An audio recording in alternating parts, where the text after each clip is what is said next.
पति पत्नी के बीच रोज झगड़ा हो जाता। पति दिन भर बाहर मेहनत करके घर आता, पत्नी से किसी न किसी बात पर झगड़ा हो ही जाता। रोज रोज के झगड़े से पति तंग आ गया।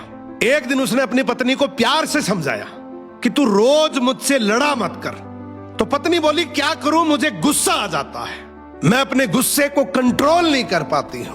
पति ने तरकीब लगाई, कुछ कीले लाकर अपनी पत्नी को दी और बोला, तुझे जब जब गुस्सा आए इसमें से एक कील इस दीवार पे ठोक देना।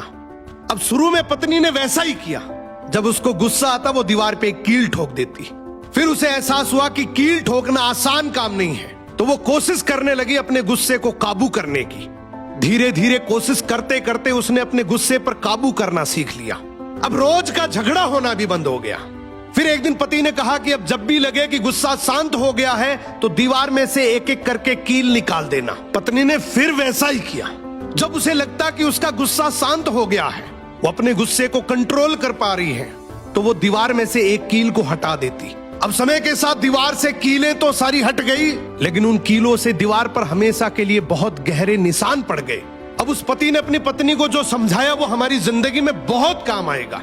पति ने कहा कि बिल्कुल ऐसे ही गुस्से में जब हम किसी के दिल को चोट पहुंचाते हैं, अपने शब्दों से, अपने लहजे से, अपनी प्रतिक्रिया से, चीखते हैं, चिल्लाते हैं, अपशब्द बोलते हैं, कड़वे शब्द बोलते हैं, तो उनके दिल पर भी इतने गहरे निशान पड़ जाते हैं। उसके बाद हम कितनी भी बार माफी मांग ले, वो निशान नहीं मिटते। गुस्सा आना नैसर्गिक है, नेचुरल है, ये पार्ट ऑफ लाइफ है। लेकिन इस गुस्से को कंट्रोल करना, इसको काबू करना, ये एक आर्ट ऑफ लाइफ है, ये एक कला है।